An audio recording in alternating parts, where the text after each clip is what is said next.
Welcome back, everybody, to another exhilarating courtroom episode of Lockdown 23-in-1. That's right, today we're going to be jumping back into a Texas courtroom to witness a defendant get sentenced for a DUI. Not her first, it's actually her third or more. Not quite sure how many more she has on her record, but in Texas, they don't play with these kind of crimes, especially if you keep on doing them. So who knows what's going to happen today? Let's jump in there and find out. But first, as always, if you're new to the channel and enjoy all things lockup and crime related, then this is where you want to be. Hit that like, subscribe, notification bell before you leave, and check out my playlist with many more videos for you to start watching today. All right, this is cause number 24, DCCR 0122, State of Texas versus Catherine Welch. Ma'am, are you Catherine Welch? Yes, Your Honor. And Ms. Welch is here with her attorney, Mr. Gertz. State's attorney is present. Ms. Welch was previously in court, entered a plea of guilty to driving while intoxicated third or more, as well as a prior offense, which made it a second-degree felony offense. There was no agreement with regard to punishment. I have received the pre-sentence report, and has everyone had an opportunity to review that report? We have, Judge. I have, Your Honor. All right, so first and foremost, a third offense DUI or more. What exactly does the or more entail? 4? 6 of them? And this is a prior offense, so it turned it into a second-degree felony. I'm guessing it kind of boosted it up. Kind of like a gang enhancement charge or something like that. So she, if you were to ask me, without moving any further, is definitely going to be sentenced to prison. The only thing that's kind of making it a wobbler here is the defense attorney's Kentucky Fried KFC bucket hat. Any attorney wearing one of those is liable to get you walking off scotch-free. Or is it scot-free? Man, we're going down this road again. Are there any additions or corrections to that report? Not from the state, other than I want to acknowledge I have received Mr. Gertz's sentencing memorandum. I'm going to get to that too in just a second. Any additions or corrections? Aside from the one comment that I make in the sentencing memoranda about a comment that she made about rehabilitation, I think it's more of a clarification, so I'm happy to touch on that. But other than that, we don't have any additions or corrections. Okay. And Ms. Malfino has already stated, as well as I have received the sentencing memorandum at 5:47 p.m. yesterday. Going to point that out for the record. The Harris County judge got her sentencing memoranda at midnight, so. We don't care about the Harris County judge. We're dealing with the Honorable Judge West. And when she says 5:56, I believe, is too late, it's way too late. Better start putting some pep in y'all's step. It was reviewed quite early this morning, but I did review it. Ms. Malfino, you've had time to review it as well? Same, Your Honor. Okay.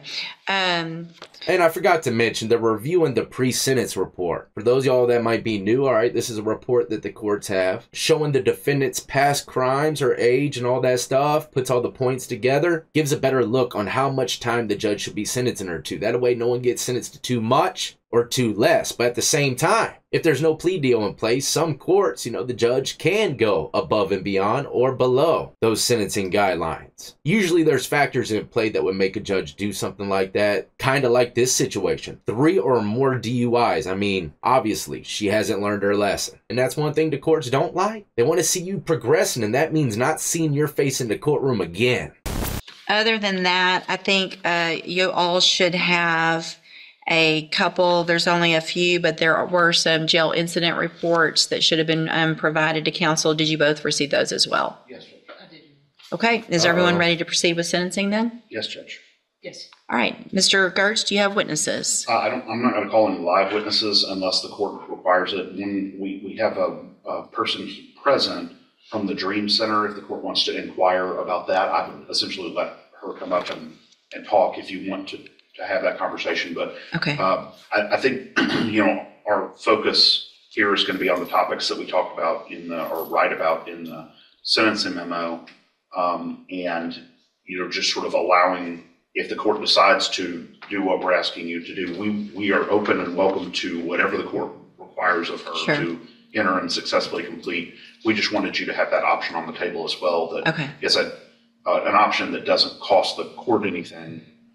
Right. The state anything. And for the record, I'm aware of the Dream Center and their program and what they do. And so if I have any specific questions, if we get to something where I would need that, then I appreciate them being here and I'll ask those questions. Ms. Malfino, does the state have any witnesses? No. All right, then argument. I'd be like, look, Your Honor, I'm wishing upon a star. I want the Dream Team to speak on my behalf. Judge, I want to, I recognize this is a unique case and a unique ask that we're making here. This is not something small that we're asking for. He's going to ask for probation. I have Yeah, sort of right. personally taken Catherine on over the last 3+ years, I guess almost 4 years, as a project for me, if that makes any sense. And what I mean by that is I really wanted to put to the test, could this person do everything that I asked her to do to at least get her an opportunity to be here in front of you asking what we're asking for? It's sad when you're the defendant and you find out that your attorney has been looking at you kind of as a challenge for him, almost like a video game. Can he beat that impossible level, keep her out of prison? I don't think so, man. I think you're going to take a loss on this one. But, you know, all challenges are accepted is what some people say. At Kentucky Fried Bucket, man, anything's possible. She exceeded my expectations by doing the 90-day inpatient rehabilitation. And while she was there, she started to explore with her counselors and her therapists there some of the underlying issues that went beyond just physical addiction, but actually had to do with her mental health and some of the things that she's experienced in her life. I'm not going to detail them on the record, but the court is aware of what those things are. Incredibly traumatic events that I think she had repressed and had never really addressed and explored. And so those counselors recommended not just aftercare, but a specific outpatient program to address some of the trauma issues that she's had. She went and checked into that program, stayed for basically a year. Jeez. And again, did everything we asked her to do. When, you know, I told her to go get her own drug patch, I told her to go get her own interlock device. She did all of that. Those records should be attached to the memo. She was successful, has been following the rules, doing everything we've asked her to do, had been going to AA, had gotten a counselor, actually reached out and befriended the director of the Dream Center to try to figure out what she can do next to sort of commit herself to her sobriety and to fixing the mental health issues that I think stem from the challenges that she faced as a young person. Look, I'm here to tell you, all right? I've had a DUI in the past, had an interlock in my car, went to AA meetings. I didn't even have a drinking problem. I didn't wake up saying, oh, man, I need me a swig. You know, I just did it socially, man, on a Friday or Saturday with a group of people. But I completed the program, moved on with life. Later on, got a drunk in public, you know, and eventually sent me to prison because I was on probation. But look, the courts don't care if you complete these programs. All they care about is seeing you progress, and that means not seeing your face in the courtroom again. And also back in the day when I went into courtroom and watched this type of stuff live in person because I didn't really have much else to do and it was entertaining to me, a lot of these DUI individuals will claim, hey, you know, I haven't had a DUI in 12 years, Your Honor. The judge and the courts know, trust me, they don't forget. It doesn't matter how many programs you did or completed or how long it's been between the last time you got a DUI. You're going to get smoked, man, so stop drinking and driving today.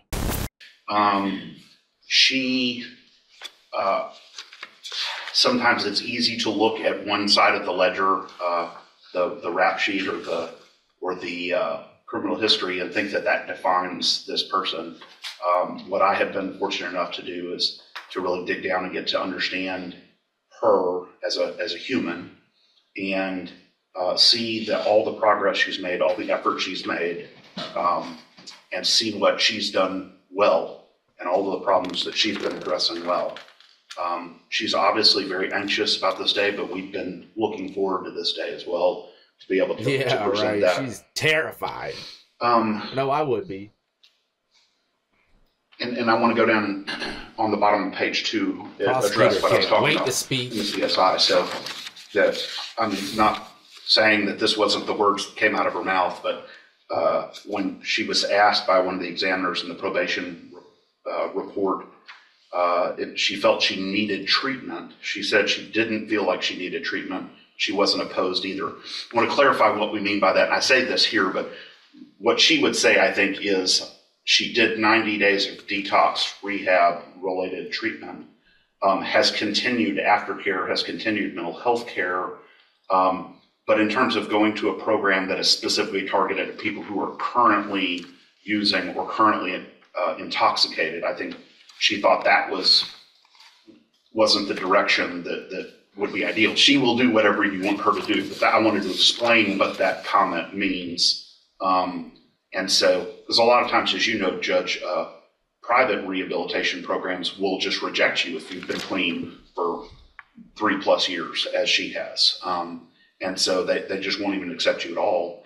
So I think that was just a misunderstanding or a miscommunication between the probation officer and Catherine. But nonetheless, she's willing to do whatever the court chooses here. Additionally, we've been in contact with her current parole officer. They are willing to keep her on parole instead of revoking her, depending on what the court does here. And so that was encouraging as well. I think we had the same kinds of conversations with them about her recovery and about her efforts. And so I think that was an encouraging sign from them.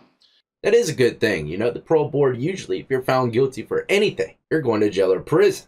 And then finally, Judge, you see, we didn't want to focus too much on support from the community because, again, this isn't just a run-of-the-mill case. This is a different focus. But, she is married. She has a family. She recognizes the impact that all of this has had on her family and her relationships, the strain it has put on her husband, both financially and also emotionally. And she accepts responsibility for that and is asking the court to consider this extremely rare position that we're asking the court to take here. Obviously, if the court would like her to address the court, she is happy to do that. Or yeah, not sure how you. I want to hear what she has to say. Okay, thank you. Ms. Malfino?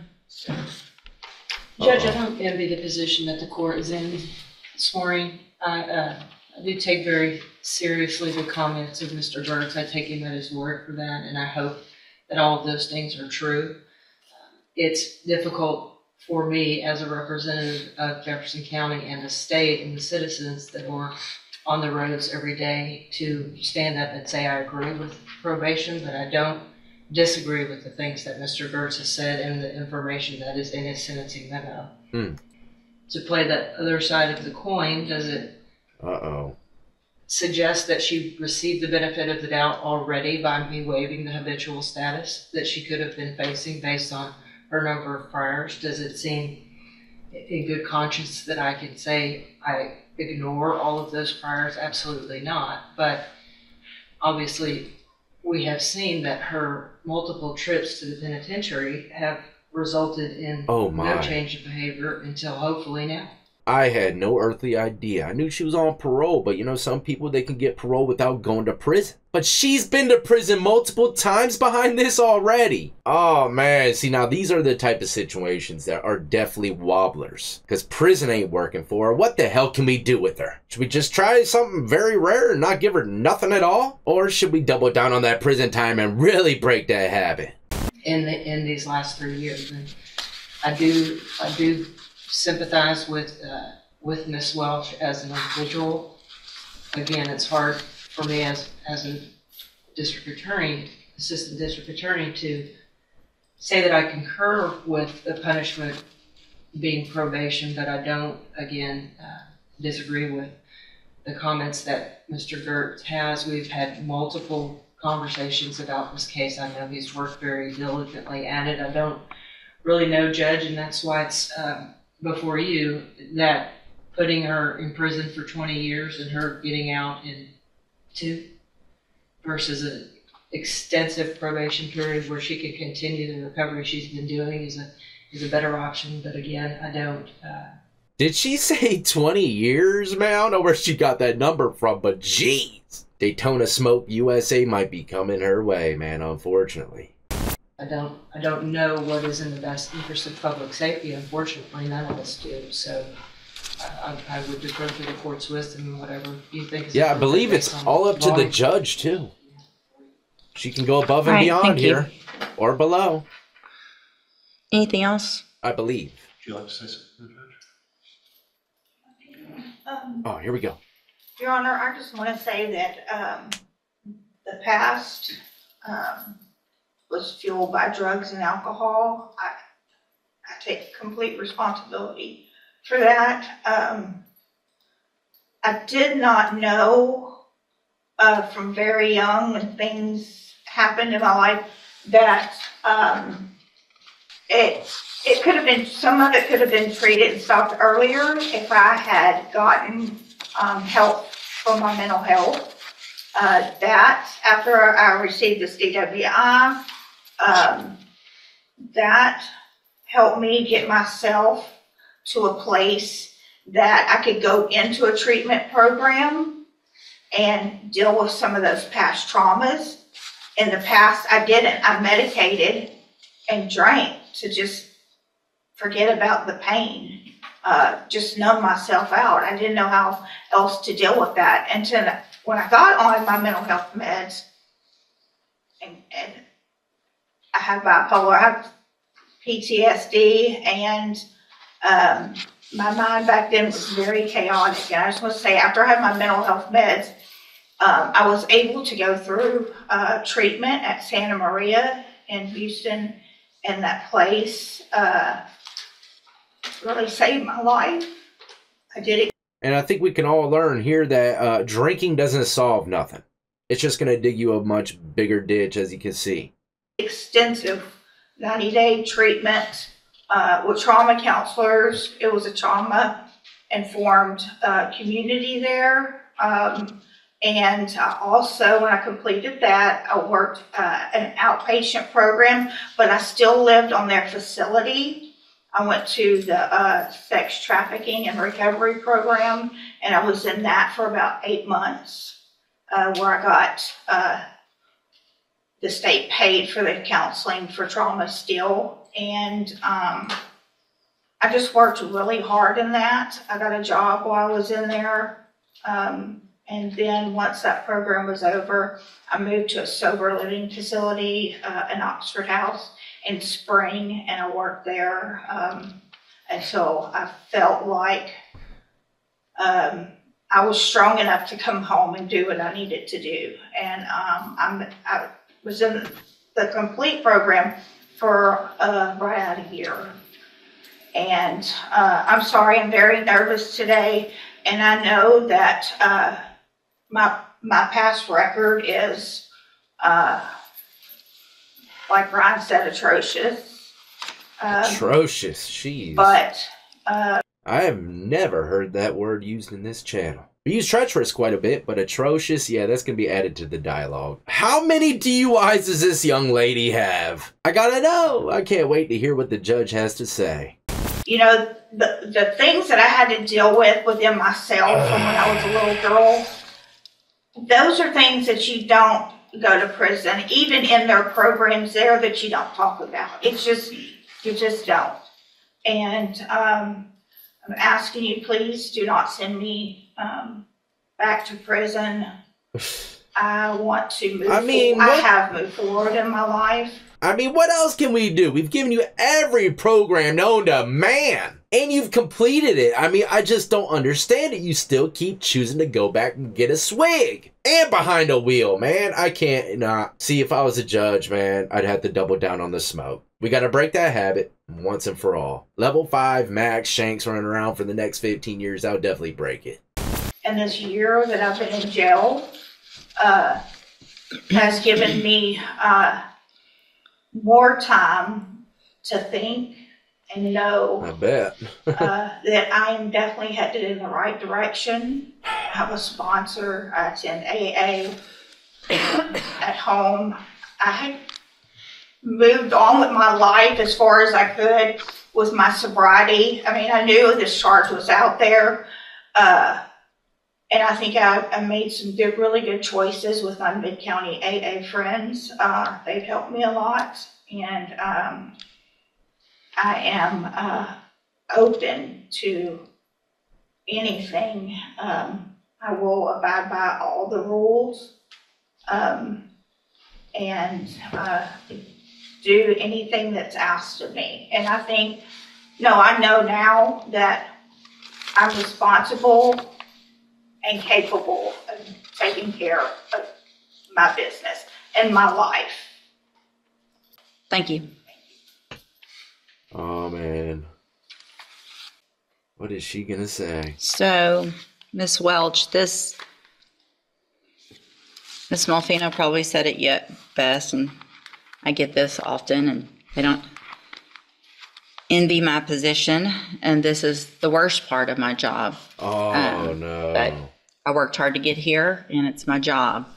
Part of my job, it's several things, and it's to look at, obviously defendants and giving chances and things like that, but it also is about making our community safe. And I have to look back. This is your 10th DWI. Oh! It's not your 5th. It's not your 8th. It's the 10th. 10th? How is she even in the courtroom right now? They should have been sent her to Pelican Bay. 23-1 shoot program. All them drinking and drivings, man, putting all them lives at risk. Sick.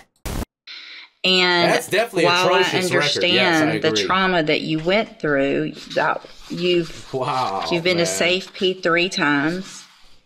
You've been given opportunities on probation where they were revoked. You've had opportunities while you were on parole to do what you have done now. And while I appreciate what you've done, and I think that's great, and my goal isn't to, to stop any improvement, but I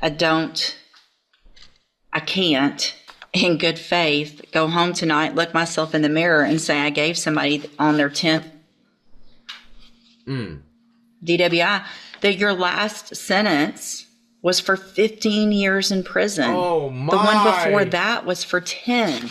The one before that, you've gone to another 10 years, back in 09. I mean, 10 years, 15 years. And she's still drinking and driving. What do you do in this type of situation? This is unreal. Life, it's got to be done, unfortunately. I'm just playing, man. I probably would have given her 25. She has to learn off of that one, right?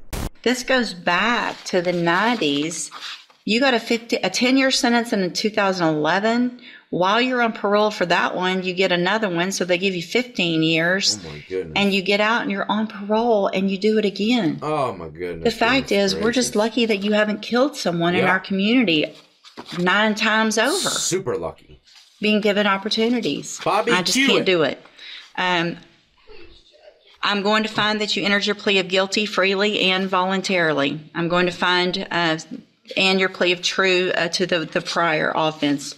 I'm going to find sufficient evidence to find you guilty, and at this time find you guilty of driving while intoxicated. I'm going to sentence you to a term of 18 years in the institutional division of the Texas Department of Corrections. You will receive credit on that sentence for any time that you've been in custody that the law gives you the right to receive. You're going to be handed a trial court certification that shows this was not, well, I guess there was an agreement because the waiver of the enhancement, which could have been a 25 to life, as Mr. Gertz said. So I'm going to hand you the certification that shows this was an agreement. You've waived your right to appeal. I'm also handing you a written admonishment regarding your ineligibility to possess a firearm or ammunition. Possession, because of the judgment entered against you, you're ineligible under Texas law to possess a firearm or ammunition. Possession of a firearm or ammunition could lead to charges against you. You should read the written admonishment I provide you. Well, there you have it, ladies and gentlemen.